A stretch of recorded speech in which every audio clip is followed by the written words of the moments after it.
পাহাড়ি ছেলেপেলেরা হাতের ভিতরে ওপেনে রান্দা বটি নিয়ে হাঁটতেছে। কোনো বিপদ হইলো নাকি বোঝার তো উপায় নেই। একটা ফোনও তো দিল না, আমরা ফোন দিলাম তাও তো ঢুকতেছে না। আল্লাহ হেফাজত কইরো।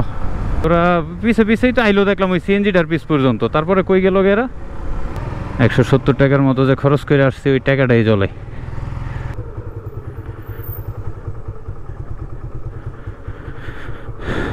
আসসালামু আলাইকুম। তো কেমন আছেন সবাই? এখন বাজে হচ্ছে 5:30। বাসা থেকে বের হওয়ার কথা ছিল 4:30টার দিকে। ফুল ট্যাঙ্কি দেন। আজকের গন্তব্য হচ্ছে সিলেট এবং শ্রীমঙ্গল। এখন বাজে হচ্ছে 5:47। বাসা থেকে বের হওয়ার কথা ছিল 4:30টার মধ্যে। ট্যুরে যাওয়ার আগের রাত্রে ঘুম আসে না, এটা তো সবাই জানেন। অনেক চেষ্টা করে রাত্রে 3:30 পর্যন্ত ঘুমাইতে পারি নাই। তারপর চোখ বন্ধ করলাম আর খুললাম। এখন যাচ্ছি এখান থেকে 300 ফিট। ভেবেছিলাম আলো ফোটার আগেই 300 ফিট রূপগঞ্জ ক্রস করে ফেলবো, কিন্তু যেহেতু বের হইতে লেট হয়ে গেছে কোনো ব্যাপার না। এখন এখান থেকে যাচ্ছি 300 ফিট। 300 ফিট থেকে চলে যাব বান্টি বাজার। এটা নরসিংদী যাওয়ার রোডে পড়ে। ওইখানে আরেকজন ভাই ওয়েট করতেছে আমার জন্য, তো সাথেই থাকবেন। কথা হচ্ছে 300 ফিট গিয়ে। এখন আছি হচ্ছে 300 ফিটে। এই যে 300 ফিটে এই গরমের দিনেও কুয়াশা, সামনে ভালো রকমের কুয়াশা। ক্যামেরাতে কতটুকু বোঝা যাচ্ছে জানি না। আরও 1 ঘন্টা আগে বের হইতে পারলে আমার জন্য খুবই ভালো হইতো। আমার টার্গেট ছিল যে অন্ধকার থাকতে থাকতে আমি নারায়ণগঞ্জ রূপগঞ্জ ক্রস করে নরসিংদী মাধবদীর দিকে পৌঁছে যাব। এখন কিছুটা স্পিডিং করতেছি, যেই সময়টা নষ্ট হয়ে গেছে এই সময়টা কভার করার জন্য। দেখা যাক, আশা করি বেশি সময় লাগবে না। আর আমার মেইন টার্গেট হচ্ছে যে 10টার মধ্যে সিলেট পৌঁছে যাওয়া। এখন বাজে 6টা, মানে আমার হাতে 4 ঘন্টা সময় আছে। 4 ঘন্টার মধ্যে সিলেট পৌঁছে যাওয়া। তার মধ্যে 4-5টা ব্রেক হবে রাস্তায়। আর আমি কিন্তু একা না, আমার সাথে আমার ফ্রেন্ড আছে। লুকিং গ্লাসে দেখা যাচ্ছে কিনা ওর হাত। আমার সাথে আমার এক ফ্রেন্ড আছে। আর নরসিংদী মাধবদীর কাছাকাছি পৌঁছানোর পরে আরও একজন ভাই আমার সাথে জয়েন করবে। উনি আসছে নারায়ণগঞ্জ সাইনবোর্ড থেকে আসছে।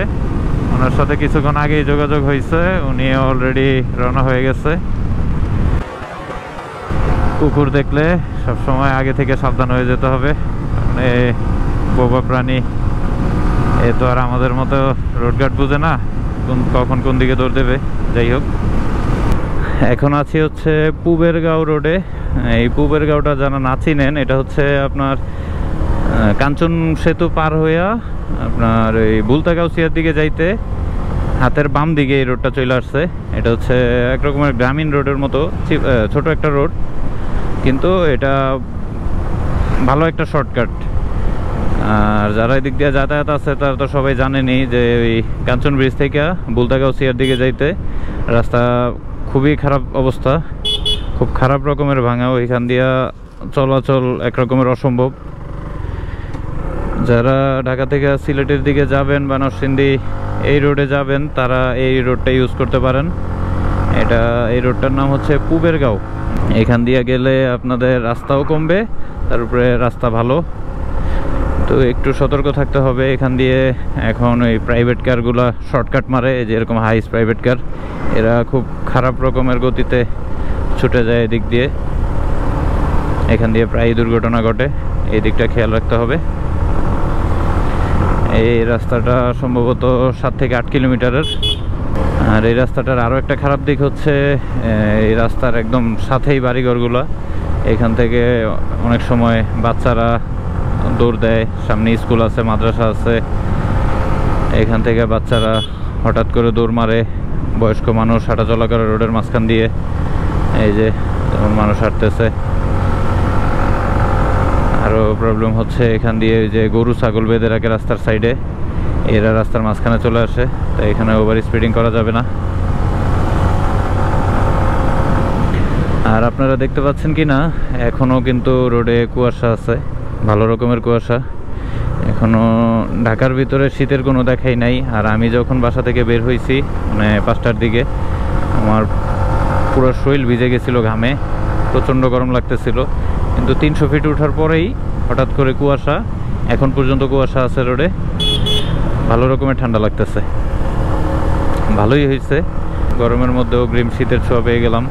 আমি লাস্ট যখন এখানে আসছিলাম কয়েক মাস আগে, তখন এই ব্রিজটার কাজ চলতেছিল, এই পাশের লেনটার, তখন শুধু এটা ওপেন ছিল। আর এটা দিয়ে দেখতেছেন তো, এই একটা গাড়ি গেলে আরেকটা গাড়ি আসার মতো কোনো সুযোগই নাই।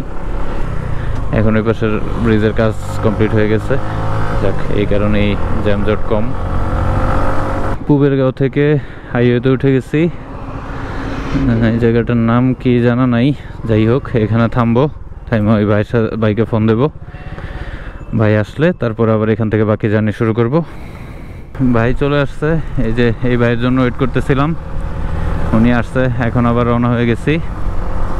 এখন এখান থেকে সোজা চলে যাব নরসিংদী মাধবদীর দিকে। হয়তো নরসিংদী গিয়ে একটা ব্রেক নিতে পারি, নাস্তা খেয়ে নেব এখান থেকে, তারপরে বাকি রাস্তা। আমরা হয়তো এখানে শুরুতে যাব শ্রীমঙ্গল, শ্রীমঙ্গলে যাওয়ার পরে ওইখান থেকে চিন্তা করব যে কোথায় যাওয়া যায়। আগে শ্রীমঙ্গল যাই। আচ্ছা, ভাইরা পিছিয়ে আছে, ওনাদের দুইজনের নাম, একজনের নাম ভুলে গেছি, প্রথম পরিচয় তো।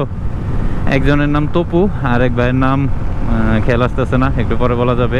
উনিও ইউটিউবে ভিডিও বানায়, আমি আমার ডেসক্রিপশন বক্সে ওনার চ্যানেলের লিঙ্ক দিয়ে দেব।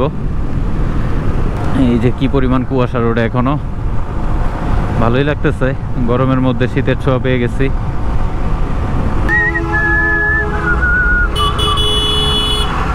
ওই যে এখানে মারামারি চলতেছে, বাস ট্রাক,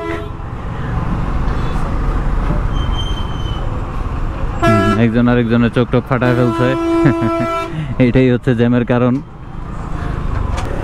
যাদের ব্যাক পেইন আছে তারা এই রোডে বাইক চালাইলে কিছুক্ষণ ব্যাক পেইন ভালো হয়ে যাবে।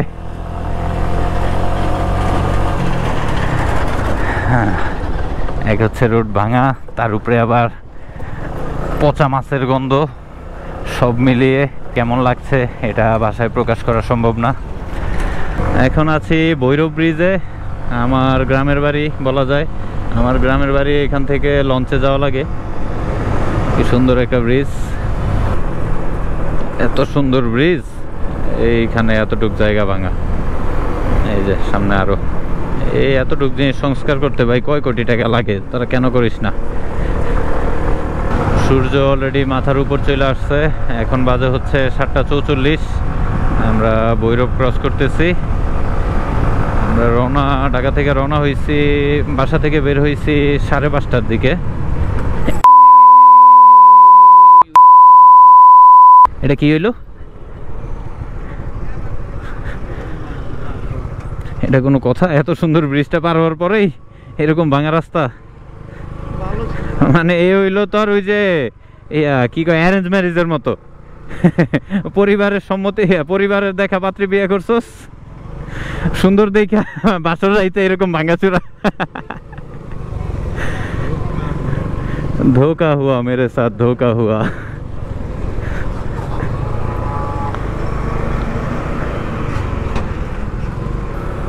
কি একটা বিচ্ছিরি অবস্থা। এত সুন্দর ব্রিজটা পার হইলাম, কত সুন্দর রোড।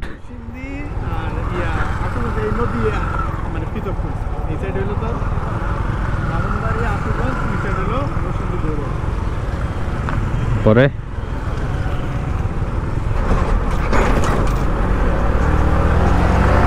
আরো একটা সুন্দর ব্রিজ, এই ব্রিজের যদিও বা কোনো নাম নাই, মানে নাম হয়তো আছে, আমার জানা নেই, গুগল ম্যাপে শো করতেছে না। এখন বাজে হচ্ছে কটা বাজে? 8:01।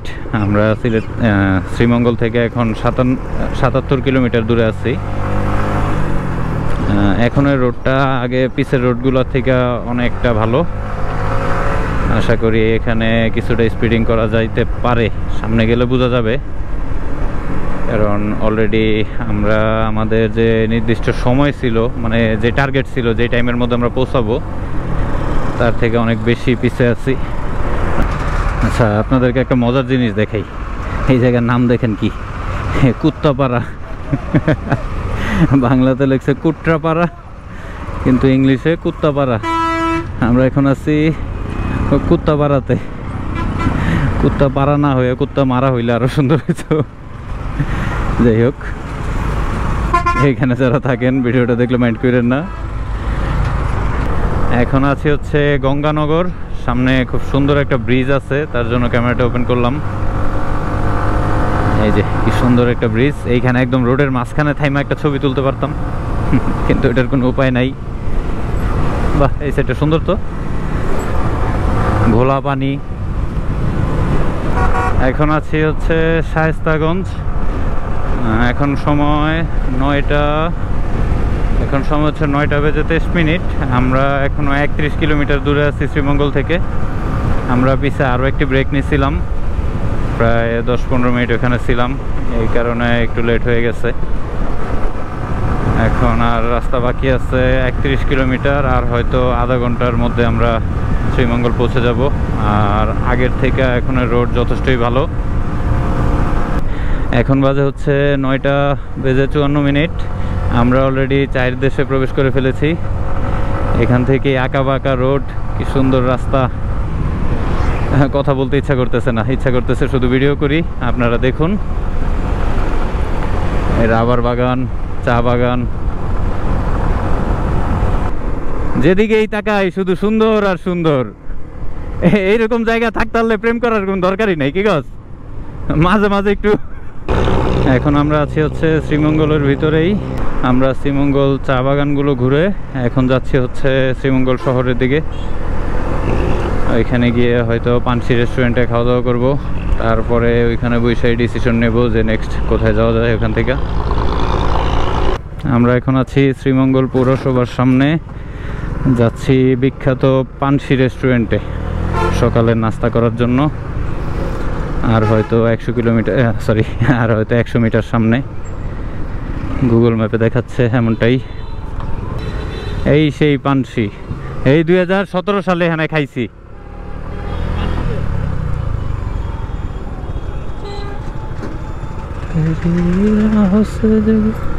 আমরা পানসি রেস্টুরেন্টে চলে আসছি, এখানে নাস্তা করব।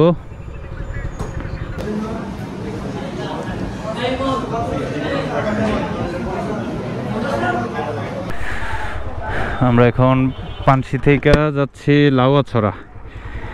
লাউয়াছড়া থেকে যাব হচ্ছে নূরজাহান টি স্টল, মানে একটানা 3 থেকে 4টা স্পট ঘুরবো। কিভাবে যেতে হবে, ঘোরার মতো দেখার মতো কি কি আছে, এটা আপনাদেরকে গিয়ে দেখাই। বিসমিল্লাহির রহমানির রহিম।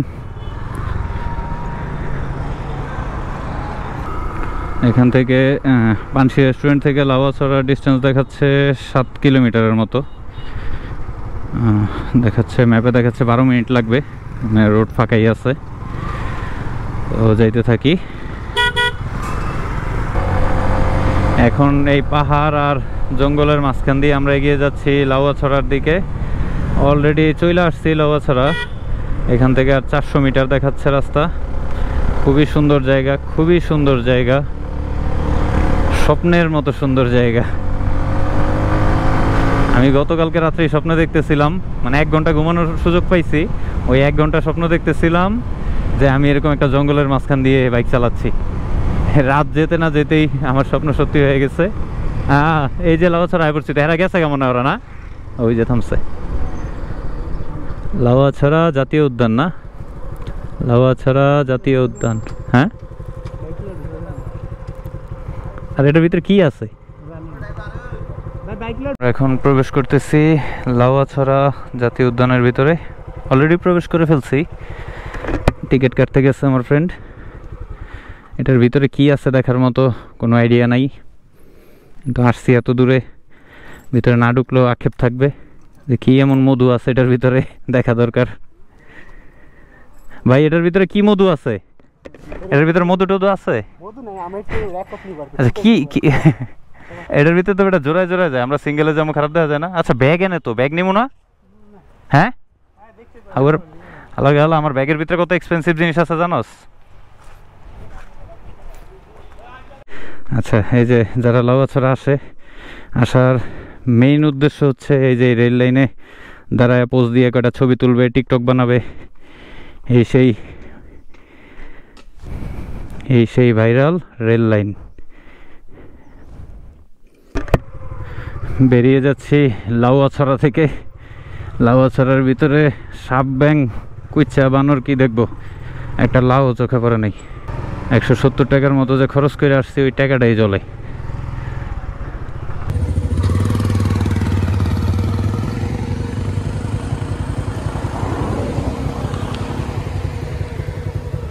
আমরা এখন প্রবেশ করতেছি নূরজাহান টি স্টেটের দিকে। এটার ভিতরে নাকি খুব সুন্দর সুন্দর কিছু জায়গা আছে, যে দেখি। আমরা লাউয়াছড়া থেকে এখন যাচ্ছি নূরজাহান টি গার্ডেনের দিকে। তো এদিকে রোড এত পরিমাণে ভাঙা, তার উপর আবার মোবাইল ডাটা কাজ করতেছে না। ওইখানে শুধু একটা সাইনবোর্ড দেখলাম যে 4 থেকে 4.5 কিলোমিটার ভিতরে, আর একটা রোডই গেছে এদিকে। এই রোড অনুসরণ করতে করতে আগাচ্ছি। এটা হচ্ছে একদম ঘন জঙ্গল, এক সাইডে হচ্ছে পাহাড়। এই পাহাড়ের উপরে ওই যে বক দেখ, এক সাইডে হচ্ছে, দুই সাইডেই পাহাড় আর ঘন জঙ্গল। এর মাঝখান দিয়েই আমরা এগিয়ে যাচ্ছি। আর কাঁচা রোড তো আছেই, এখান দিয়ে একেবারেই রোডের অবস্থা একেবারেই ভালো না, একদমই কাঁচা রোড। আল্লাহ ভরসা, যাই দেখি কি হয়। আর এখানে মূলত পাহাড়িরা বসবাস করে, এদিকে আদিবাসীদের বসবাস, যা বুঝতে পারলাম। এদিকে মানে ওনারাও তো বাঙালি, মানে আমাদের মতো বাঙালি যারা, এরকম লোক চোখে পড়লো না, সবাই পাহাড়ি চেহারার লোকজন। ও আল্লাহ, রোডে কি বালু! রোডটা মোটামুটি ভালোই রিস্কি, এখানে স্পিডিংও করা যাচ্ছে না। আর এরকম পাহাড়ি ছেলেপেলেরা হাতের ভিতরে ওপেনে রান্দা বটি নিয়ে হাঁটতেছে, এদেরকে দেখলেই শরীর ঠান্ডা হয়ে যায়। যাচ্ছিলাম নূরজাহান টি গার্ডেনের দিকে। আমরা মোটামুটি টি গার্ডেনের কাছাকাছি পৌঁছায় গিয়া এক জায়গায় প্রায় 20 মিনিট ওয়েট করলাম, 20 মিনিটের বেশি হবে। আমাদের সাথে যে বাইকটা ছিল এটা পিছে পড়ছিল, এটার কোনো খবর নাই। ফোন দিতেছি, ফোনও ঢুকতেছে না। এই রোডটা হচ্ছে একটাই রোড, একমুখী রোড, এই ডানে বামে কোনো রোড নাই। এটা তো রাস্তা হারানোর কথা না, এরা দুইজন। এখন কি হইলো, ওদের সাথে কোনো বিপদ হইলো কিনা আল্লাহ মালুম। এখন আমরা আবার পিছের দিকে ব্যাক করতেছি, দেখি কি অবস্থা। আল্লাহ হেফাজত কইরো। একটা রোডে ওরা পিছে পিছেই তো আইলো, দেখলাম ওই সিএনজিটার পিছ পর্যন্ত। তারপরে কই গেল এরা? কোনো বিপদ হইলো নাকি বোঝার তো উপায় নেই। একটা ফোনও তো দিল না, আমরা ফোন দিলাম তাও তো ঢুকতেছে না। এই যে আমাদের সাথের বাইকাররা পাওয়া গেছে। এরা নাকি ভুল রাস্তায় ঢুকে গেছিল, ভুল রাস্তায় ঢুকা আবার মানুষের জায়গায় ব্যাক করছে এদিকে।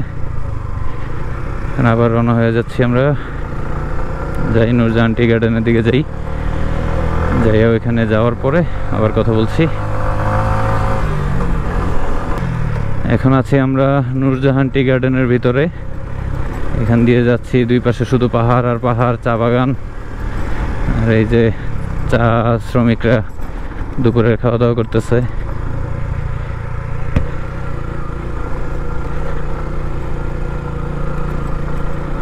পাহাড়ি আঁকা বাঁকা রাস্তা, ভালো লাগতেছে। তার উপর আবার একটু কষ্ট হচ্ছে এই রোডের জন্য, রোডের কন্ডিশন খুবই খারাপ।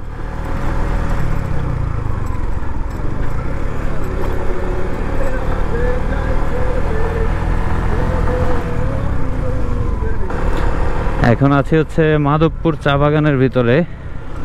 এটাও খুবই সুন্দর জায়গা, দুই পাশে পাহাড়, আঁকা বাঁকা রোড।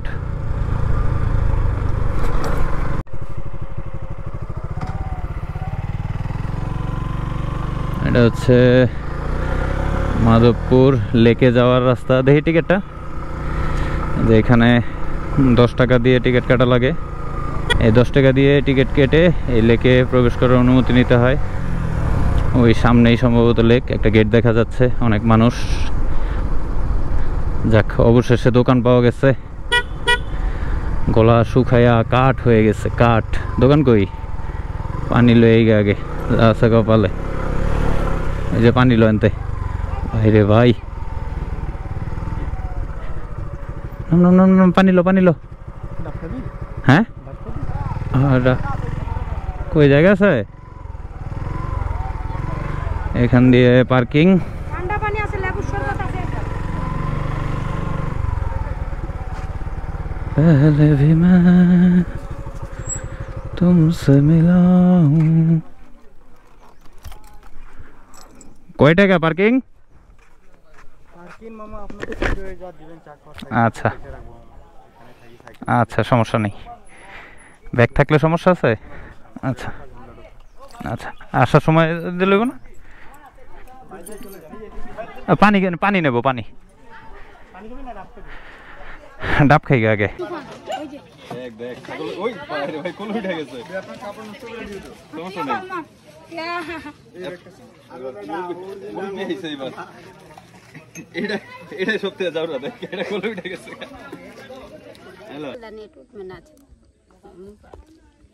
এটাতে দিচ্ছেন কি টমেটো পেঁয়াজ মরিচ আর এই চা পাতা না চানাচুর থাকলে চানাচুর দিয়ে দিবেন আচ্ছা এখন মনে হয় চানাচুর নাই না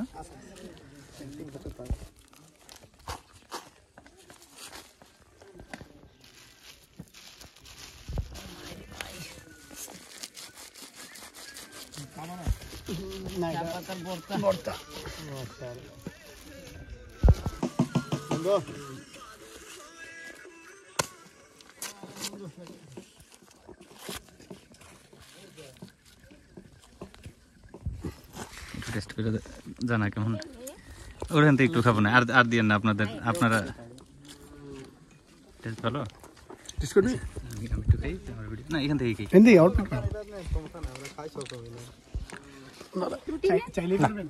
আমরা খাইছি পেট এমনি ভরা একটু শখ ছিল টেস্ট করার ধন্যবাদ আপনাকে এখন আমরা আছি শ্রীমঙ্গল এখান থেকে ঢাকার দিকে ব্যাক করতেছি ক্যামেরার ব্যাটারিতে চার্জ না থাকার কারণে কিছু ফুটেজ নিতে পারিনি এই পিছে আমরা মাধবপুর লেক থেকে এসে পানশিতে দুপুরের খাবার শেষ করলাম খাবার শেষ করে এখান থেকে ঢাকার দিকে রওনা হচ্ছি সামনে চা বাগানে হয়তো একটা ব্রেক নেব ছোট ব্রেক দিয়ে কিছু ছবি টবি তুলে তারপরে সোজা ঢাকা রাস্তায় আর কোনো ব্রেক দেওয়ার ইচ্ছা নাই ইমার্জেন্সি কোনো কারণ ছাড়া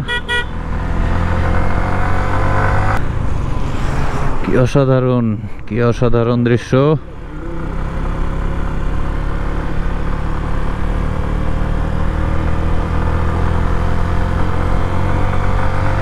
প্রত্যেকটা জায়গার নিজস্ব কিছু সৌন্দর্য থাকে যেমন আপনি সাজেক গেলে পাহাড়ের উপরে থাকা মেঘের কাছাকাছি পৌঁছে যাবেন আবার সিলেট আসলে আপনি যেরকম ডানে বামে পাহাড় আঁকাবাঁকা রোড চা বাগান এটা আর আপনি অন্য কোথাও গেলে পাবেন না কক্সবাজার গেলে সমুদ্র এরকম প্রত্যেকটা জায়গার কিছু বিশেষত্ব থাকে আর এই প্রত্যেকটা জায়গার নিজস্ব কিছু সৌন্দর্য থাকে এগুলো উপভোগ করতে হইলে আপনার ওই জায়গাগুলোতে এক্স্যাক্ট ওই জায়গাগুলোতেই যেতে হবে আপনি যেমন সিলেট আসলে সাজেকের ফিল পাবেন না আবার সাজেক গেলে সিলেটের ফিল পাবেন না এটাই বাস্তবতা কি থামবেন না আবার এই যে এটাই হচ্ছে চায়ের দেশে স্বাগতম আচ্ছা এই যে মাইনসের হুন্ডার পিছে যখন এরকম বউ বা গার্লফ্রেন্ড বললাম মাইনসের হুন্ডার পিছে যখন এরকম বউ বা গার্লফ্রেন্ড দেখোস তোর কষ্ট লাগে না হ্যাঁ তোর যে গার্লফ্রেন্ড নাই হুন্ডা নাই বউ নাই তোর কষ্ট লাগে না হ্যাঁ